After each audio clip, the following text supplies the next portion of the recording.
नमस्कार, हिमाचल बुलेटिन में आपका स्वागत है। हम बुलेटिन की शुरुआत कर रहे हैं कोरोना महामारी से संबंधित आवश्यक जानकारी के साथ। यदि आपकी आयु 45 वर्ष से अधिक है तो शीघ्र ही कोरोना से सुरक्षा के लिए टीका लगवाएं। टीकाकरण के उपरांत भी 3 बहुमूल्य नियम अवश्य अपनाएं। हमेशा मास्क पहनें, अपने हाथ साबुन और पानी से नियमित तौर पर अच्छी तरह धोएं, दूसरों से उचित दूरी बनाकर रखें। अब पेश हैं आज के समाचार।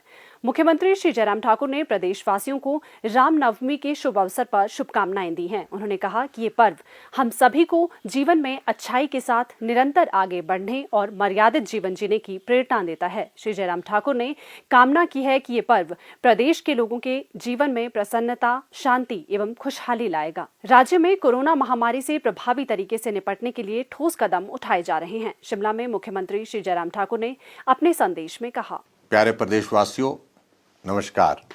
जहां देश में एक तरफ कोरोना के मामले लगातार बढ़ रहे हैं, वहां हिमाचल प्रदेश में भी इन दिनों बहुत तेजी से कोविड-19 के मामले बढ़ते हुए दिख रहे हैं। स्वाभाविक रूप से आप सब भी चिंतित हैं और हम भी इस बारे में बहुत चिंतित हैं। ऐसी परिस्थिति में जब लगातार मामले बढ़ रहे हैं, हमको भी विवश होकर के कुछ कठोर कदम उठाने की दिशा में आगे बढ़ना अब आवश्यक हो गया है। अब की बार इस वायरस में हमने देखा कि पिछले साल की तुलना में एक तो इसका स्प्रेड जो है वो बहुत फास्ट है, संक्रमण बहुत तेजी से बढ़ रहा है। इस संक्रमण में अब की बार ये भी देखने को मिला है कि नौजवान, छोटी आयु के बच्चे, स्कूल गोइंग चिल्ड्रन, जो हमारे स्कूल जाने वाले बच्चे, वो भी इस संक्रमण से बहुत ज़्यादा प्रभावित हुए हैं। ऐसी परिस्थिति में हमने निर्णय लिया कि हिमाचल प्रदेश में स्कूल में 10वीं की परीक्षाएं, +2 की परीक्षाएं, अंडर ग्रेजुएट क्लासेस की जो परीक्षाएं हैं, वो सारी की सारी हमने फिलहाल स्थगित की। और ये स्थगन आदेश हमने इसलिए किए ताकि हम अपने बच्चों को इस संक्रमण से बचा सके।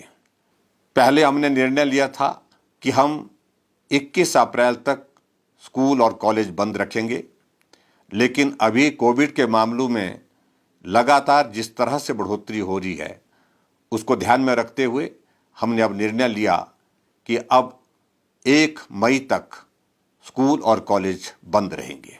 1 मई को हम फिर से विचार करेंगे और उसके बाद अगला निर्णय लेंगे। दूसरा निर्णय महत्वपूर्ण जो हमने लिया कि हिमाचल प्रदेश में इन दिनों में नवरात्रे चले हैं, शादियां चली हैं और शादियों के दौरान बहुत बड़ी संख्या में लोग इकट्ठे होते हैं। नवरात्रे में भी लोग बहुत बड़ी संख्या में पूजा अर्चना करने के लिए मंदिरों में जाते हैं। ऐसी परिस्थिति में संक्रमण ज़्यादा ना फैले, इसके साथ हमने ये भी निर्णय लिया कि सभी धार्मिक स्थानों में 22 तारीख के बाद सिर्फ पूजा अर्चना हो सकती है, लेकिन दर्शनों के लिए फिलहाल कुछ वक्त तक के लिए रोक लगाई जाती है। शादियों में जहां हमने 50 लोगों को घर के अंदर या हॉल में शादी करने के लिए इकट्ठा होने की अनुमति दी थी, अब खुले में भी 50 ही होंगे और 50 से ज़्यादा शादी में लोग ना आए, इस बात को भी सुनिश्चित किया है। इसके अतिरिक्त जो सोशल गैदरिंग्स हैं, उसमें भी हमने ये निर्णय लिया कि सिर्फ 50 लोग ही उसमें उपस्थित हो पाएंगे। इसके साथ हमने ये भी निर्णय लिया कि हिमाचल प्रदेश की बसों में लोग 50% ऑक्यूपेंसी के साथ ही यात्रा करेंगे।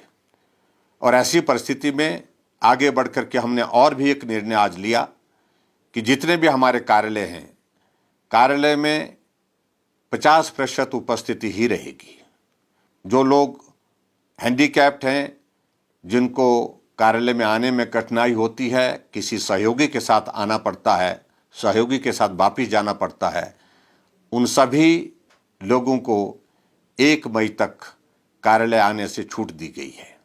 इसके साथ मेरा सभी उन लोगों से विनम्र निवेदन है जो हिमाचल के बाहर से हिमाचल प्रदेश में इन दिनों में आ रहे हैं, अगर हिमाचल प्रवेश पर उनको लगता है कि कोई उनको लक्षण कोविड के दिख रहे हैं, ऐसी सूरत में तुरंत जा करके अपना कोविड का टेस्ट कराएं, RT-PCR टेस्ट करवाएं। और इसके साथ मेरा उनसे विनम्र इस बात के लिए भी निवेदन है कि संभव हो सके तो बाहरी राज्यों से आने के पश्चात ये सभी लोग अपने घर में सुविधा के अनुसार कम से कम 7 दिन के लिए क्वारंटाइन करें। इससे संक्रमण को रोकने में हम सफल होंगे। एक बार फिर से मेरा सभी हिमाचल वासियों से विनम्र निवेदन है कि ये संकट बहुत बड़ा संकट है। ऐसी परिस्थिति में बहुत ज़्यादा सावधानी के साथ हम सबको काम करने की आवश्यकता है। आप सब लोगों के सहयोग से कोविड का वो पहला दौर भी हमने सफलतापूर्वक पार किया और इस दौर को भी हम निश्चित रूप से सफलतापूर्वक पार करेंगे। आप सबके सहयोग की अपेक्षा करते हुए आप सबका बहुत बहुत धन्यवाद। नमस्कार, जय हिंद। कृषि क्षेत्र में उत्पादन एवं उत्पादकता बढ़ाने के उद्देश्य से प्रदेश सरकार कई महत्वपूर्ण सिंचाई योजनाएं कार्यान्वित कर रही है। इन्हीं सिंचाई योजनाओं में से एक है सौर सिंचाई योजना, जिसका लाभ उठाकर किसान आज भारी संख्या में नकदी फसलों की ओर मुड़े हैं और उनकी आर्थिक स्थिति में बड़े पैमाने पर सुधार हुआ है। विशेषकर उन क्षेत्रों के किसानों को इस योजना का लाभ मिल रहा है जिन्हें कृषि गतिविधियों के लिए बारिश पर निर्भर रहना पड़ता था। ऐसे ही एक किसान है कुल्लू जिला के कुल्लू तहसील के छदौड़ गाँव के शोभाराम।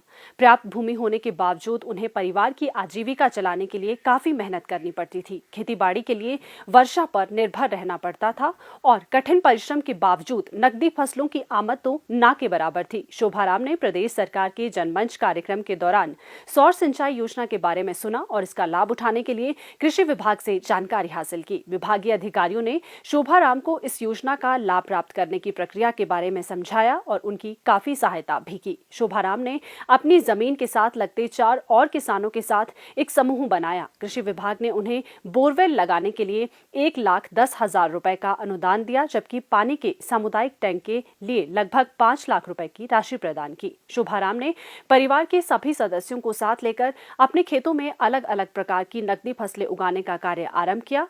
सेब के पौधों के साथ साथ लहसुन, मटर व अन्य साग सब्जियां भी पैदा की गई। शोभाराम के बेटे राकेश कुमार के अनुसार एक साल में ही उनकी आय 3 गुना से अधिक बढ़ गई। वर्ष 2020 में कोरोना के संकट के बीच भी परिवार ने 1 लाख रुपए से अधिक की कमाई केवल सब्जी उत्पादन से की।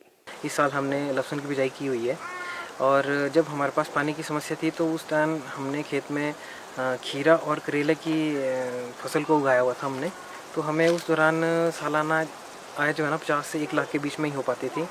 उसके बाद जब से हमें पानी की समस्या को दूर हुआ है हमारा ये इशू, तो उसके बाद जो है ना सालाना आय पिछले साल के मुकाबले इस साल हम उम्मीद करते हैं कि उससे 2 गुना 3 गुना तक हो जाएगी। सामुदायिक टैंक से 4 अन्य किसानों को भी लाभ पहुंचा है। इनमें उमेश, खेम सिंह, भोलाराम व दीनाराम शामिल है। इन किसानों की पैदावार में भी गुणात्मक वृद्धि हुई है। टैंक से वर्तमान में लगभग 20 बीघा भूमि को सिंचाई की सुविधा प्रदान हुई है। उल्लेखनीय है कि प्रदेश सरकार ने वर्ष 2018 में सौर सिंचाई योजना आरंभ की थी। योजना के अंतर्गत सरकार कम से कम 5 किसानों के समूह को सोलर पंपिंग मशीनरी स्थापित करने के लिए 100% व्यय वहन करने का प्रावधान किया गया था। सौर सिंचाई योजना का नाम अब PM कुसुम योजना किया गया है। वर्तमान में योजना के तहत 85% अनुदान प्रदान किया जा रहा है। स्वास्थ्य एवं परिवार कल्याण विभाग द्वारा दोपहर 2 बजे जारी बुलेटिन के अनुसार प्रदेश में कोरोना संक्रमण की जांच के लिए आज 1,667 लोगों के सैंपल लिए गए, जिनमें से 0 लोगों की रिपोर्ट नेगेटिव पाई गई है, जबकि 1,667 लोगों की रिपोर्ट आना बाकी है।